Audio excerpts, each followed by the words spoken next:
Welcome to my YouTube channel Heart of Guidance. Time will run so fast that a year would be as a month like a week like a day like an hour, and an hour like a dying spark.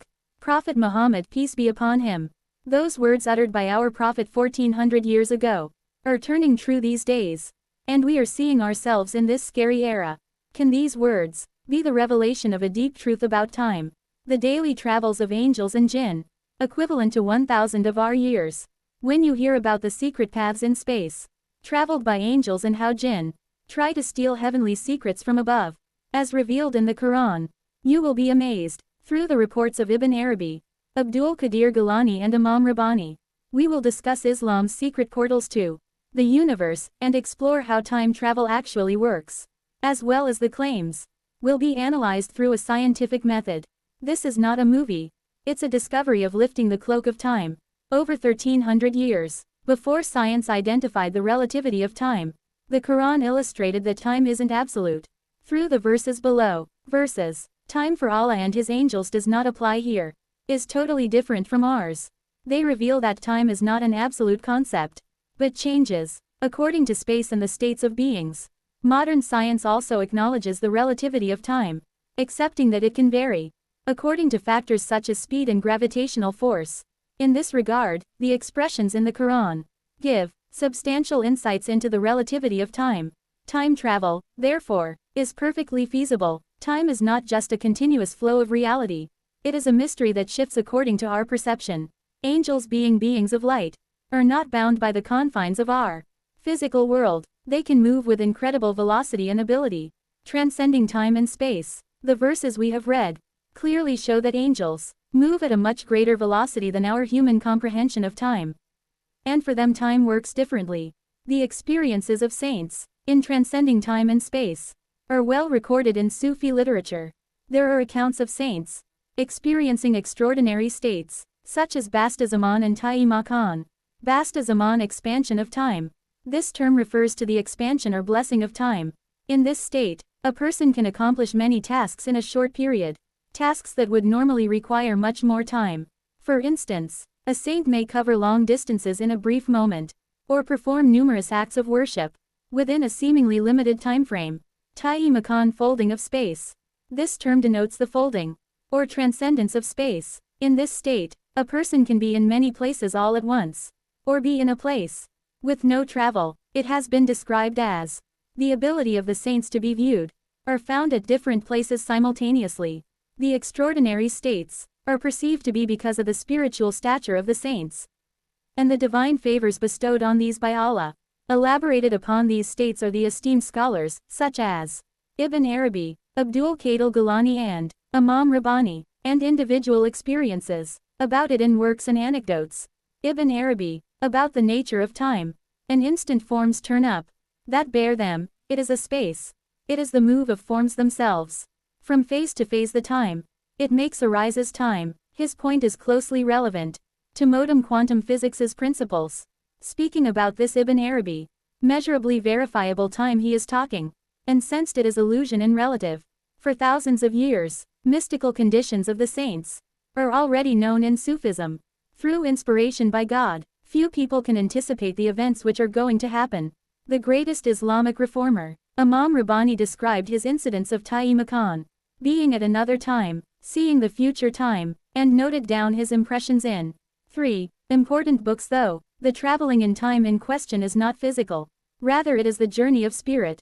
In Sufism, also known as Ta'i Makan, Ibn Arabi extensively documented the different realms he explored in his works.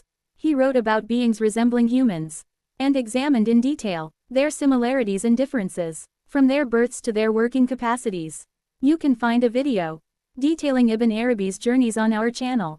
I will also share the link for you in the comments below. Beyond time, in the vastness of the universe, there are great secrets that Allah has revealed to His prophets and saints. The Quran says in Surah al-Arabi verse 7, "But what are these paths? For what reason they were found? These paths are for reaching towards different places, new worlds and new dimensions." From this verse, we comprehend that the heavens have intricate routes, leading to unknown dimensions or undiscovered places. Hazrat Ali once said, "I know the pathways of the heavens better than the pathways of the earth." These words' juxtaposition is very close to the verses of Quran, pointing to something beyond our understanding. Interestingly, modern science has an equivalent to this concept, and scientists call such circuits wormholes. Strangely, the Quran had foreshadowed these concepts 1400 years ago, without the knowledge of telescopes, or the possibility of such discoveries. And science claims that in higher dimensions, there could be shortcuts, or pathways that enable instant travel between two far-off points. In our three-dimensional world, this is where the idea of portals assumes importance. Let us look into how the Prophet Muhammad, peace be upon him, described these doors. The Prophet narrated such an incredible tale. While sitting with Angel Gabriel, peace be upon him, he said, a door in heaven opened. And Jibril said, today, a door in heaven has opened, which had never been opened before. Minutes later an angel came down, one who was never sent on earth. And this angel came to the Prophet, and gave him the good news of two lights, that none had been given to anyone before, the light of which. What does this incident tell us? That roads exist in the heavens.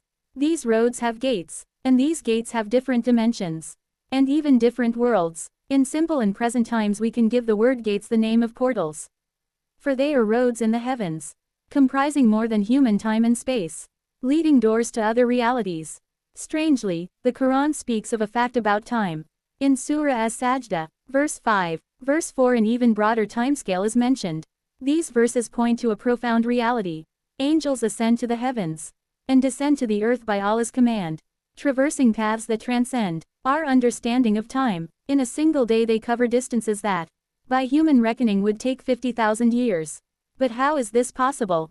To understand these verses in a modern context, we can turn to physics, particularly Albert Einstein's groundbreaking theories, and the fascinating idea of wormholes. As per Einstein's theory of relativity, time and space are not rigid. They can curve, stretch, or compress like a fabric. Time is relative, it slows down as one travels faster, or feels stronger gravitational forces. This effect is called time dilation. For example, astronauts on the International Space Station age a little slower than people on Earth, because they travel at high speeds. But the difference is negligible, because the station travels at about 28,000 kilometers per second, much slower than the speed of light.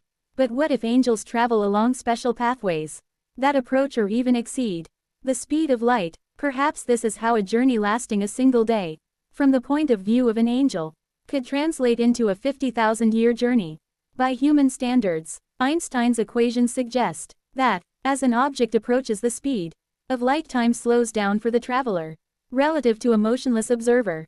Therefore, by the standard of such a wanderer, might be done within a day, whereas, for a contemporary on Earth, it would appear to be lasting millennia. Cosmic power of jinn, and the remarkable traveling of prophets, has highlighted by the Quran. This mysterious behavior of jinn, when these used to try and ascended the firmament, for listening to some of the messages of angels. But divine protection frustrated those attempts. The Quran states, indeed, we adorned the nearest heaven with stars for beauty, and as protection against every rebellious devil. They cannot listen to the higher assembly of angels, for they are pelted from every side, repelled, and for them is a constant punishment, except one who snatches some words by theft. But they are pursued by a burning flame. Surah As-Suffered 6-10. According to Islam, jinnah, created from smokeless fire. This description suggests they may be a form of energy, or plasma. This implies that they are not bound by the physical limitations of matter, gravity, or time, which could grant them the ability to manipulate the fabric of space-time. For humans, one of the greatest challenges of interstellar travel is the vast distances between stars and planets. For example, the closest star system to Earth, Alpha Centauri, is approximately 4.37 light-years away. With current technological capabilities, reaching such a distant target will take tens of thousands of years, though, as energy-based living being jinn may entirely sidestep the restrictions of traveling through space. Jinn could potentially shift through dimensions, traveling distances that would take man thousands of years in mere seconds. Let's push the idea a bit further. Dark energy is described as one of modern physics' greatest mysteries, making up the majority of the universe's mass energy balance, whereas the link between dark energy and the existence of dimensions remains unsolved. The prospect that jinn interact with these mysterious energies can explain the extraordinary travel abilities that these pieces of knowledge open up a door to. How metaphysical entities could function within the known framework of advanced scientific concepts. About the new perspectives regarding the role of jinn in the cosmos and their connection to it. The Quran quotes can be used as a linking factor between science and metaphysics, and may present some new perceptions for the travel of angels and jinn through the unknown pathways of the universe. One of the greatest mysteries of modern physics, dark energy believed to be driving the accelerating expansion of the universe. The idea of jinn being invented from smokeless fire would indicate that they could be a part of this dark energy, or another form of energy, which may explain why they can manipulate time and space in ways that no one else can. Their ability to gain knowledge from other dimensions and return to Earth may well be connected to the universe's invisible forces. The Quran and Hadiths show that jinn share our world with us, though we cannot view them scientifically. This can be rationalized using the concept we are living in the same space, yet exist in a different dimension. Though Islam speaks on dimensions only, through allusions to jinn and angels, as when it refers to how angels carry the sun and the moon, comes close to the scientific study of dark energy, as if it's a force maintaining large systems in the cosmos, like sun, moon and the planets, within the context of modern physics. Without dark energy, the sun, moon, the stars and galaxies would move further apart, for we cannot find the body whose this force has been exerted. It has been called dark energy, but the theories advocated in Islam matched with almost scientific observations, and this may be considered some sort of scientific validation. Prophet Isa's ascension, peace be upon him, within the theology of Islam, Prophet Isa, peace be upon him, was taken unto heaven by Allah, without him going through the grave. The Quran has stated that, Surah An-Nisa, they did not kill him, neither they crucified him, but instead another was given the resemblance of him, so that to them, Allah has raised him unto himself. How does one try to understand ascension? Modern physics would enable one to do this. He could draw upon theoretical concepts. String theory gives existence to a world beyond man's experience of dimensions. There is Prophet Isus. Ascension to heavens could be regarded as a shift into one of these dimensions or another plane, described in religious books as paradise, and not as a physical ascension. This miracle may represent a shift to an unobservable and unreachable dimension. Such a phenomenon may have happened through a divine wormhole, created by the power of La. This supernatural shortcut could have crossed over the boundaries of space and time, carried Prophet Isa, peace be upon him, into another dimension. The nocturnal journey of Prophet Muhammad, peace be upon him, al-Israel and al-Miraj. Prophet Muhammad, peace be upon him, night journey and ascension. Prophet Muhammad, peace be upon him, is also known as al-Israel and al-Miraj. Some special event in the Quran and Islamic tradition. Quran refers to this miraculous journey in Surah Al-Isra, exalted as he who took his servant by night from al-Masjid al-Haram to al-Masjid al-Aqsa, whose surroundings we have blessed to show him of our signs. Indeed, he is the hearing, the seeing. Al-Israel, when this miraculous journey began in Mecca, the Prophet, peace be upon him, was awakened by angel Jibril Gabriel, and rode a celestial steed known as Barak, which was as fast as light.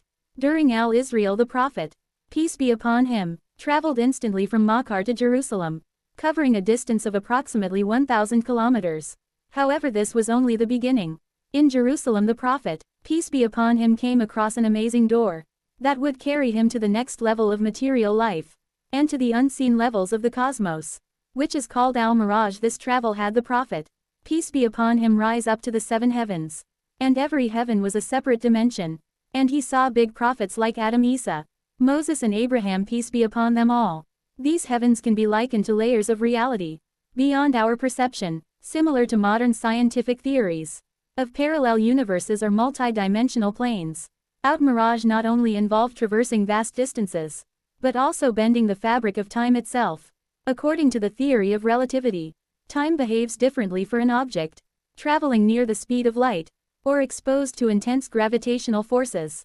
This phenomenon, known as time dilation, suggests that, while the journey may have felt instantaneous to the Prophet Muhammad, peace be upon him, hours or even years may have elapsed by earthly reckoning. At the end of this journey, the Prophet, peace be upon him, went back to his bed, and it was still warm, meaning that the journey had taken place within a period of only 5 to 10 minutes, by worldly calculation. Secondly, when he reached the throne of God, He reported that the entire universe appeared as a little ring, which is also asserted by modern physics. The universe resembles a circular ring, in its shape as seen in cosmic photography. For one who lives 1400 years ago in a desert, who cannot read or write, such knowledge was not possible, except through divine inspiration. That even more strengthens the truth of the mirage. At the summit of this trip, they Sidrat al-Muntaha, defined as the farthest boundary of the world. No one can pass beyond this. In contemporary physics, this boundary could be compared with the event horizon of a black hole, or the bounds of the observable universe, indicating the presence of ultimate limits. But when in al-Miraj, the Prophet Muhammad, peace be upon him, was allowed to see domains not accessible to humans. Upon leaving al-Miraj, the Prophet, peace be upon him, was once again in Makkah in his human form. This magical night is a passage that defied the frontiers of physics and metaphysics, bridging the seen and unseen realms. Time travel and interdimensional transition. According to Ibn Arabi, time and space are not merely external realities. They are spiritual experiences that can be transcended. During a person's inner journey, a soul that ascends through the levels of existence is not confined to this world alone. For Ibn Arabi, the past, present and future may exist simultaneously. Thus when we think of time travel, it is not only scientific theory, but profound discovery spiritually. Ibn Arabi speaks of a dimension he calls alam al-methil, that imaginal world, the world of imagination. This is the dimension that mediates the physical and spiritual in this plane. Time behaves quite differently there. Past and future tend to converge so that the human soul can move from one plane to another without obstacle. How does dimensional transition happen? Ibn Arabi asserts that the imaginary world possesses a dimension that links man's subconsciousness to universal secrets. It is there one can see situations and meanings beyond the senses, hear signs of previous incarnations, and the mysteries of the future melt together. During time, from the very early days of humans, they were dreaming of passing through time. Movies, books, and science fiction have visualized traveling backward or forward in time, on time machines. Nevertheless, as preached by Ibn Arabi, true time travel is a spiritual journey across dimensions. This journey is not merely about traveling to a different point in physical time, but about discovering new dimensions within one's inner self. A person can reflect on their past and even glimpse their future, but this cannot occur without spiritual enlightenment. For Ibn Arabi, time travel is a secret reserved only for select souls. Time is not like the flow of a river. It is more of an experience shaped by human perception. The past does not flow into the future. Perhaps everything exists simultaneously. Transcending time is possible through spiritual elevation. In inner journeys, the limitations of time can be surpassed. A Sufi, by completing their spiritual development, can uncover profound secrets about their past and future. Is time travel truly possible scientifically? Perhaps not yet, but researchers are actively exploring this concept. According to Ibn Arabi, humans can transcend these limits. Through inward journeys, time and space become redundant. During such spiritual revelations, the doors unlock the profound mysteries inside. For Ibn Arabi, the view of time travel is an inner ascension. To penetrate into the past and future, we do not require machines, but inner illumination. Perhaps the biggest time travel is what we can delve inside ourselves. Time may be much more enigmatic than we imagine, an illusion or the reflection of dimensions hidden in our inner world. Perhaps the biggest secret is the travels we undertake within ourselves. Inshallah, I intend to make 2 different videos on the depth of the night of ascension, mirage, and the splitting of the moon. Do not forget to like our video, subscribe to our channel, and activate notifications.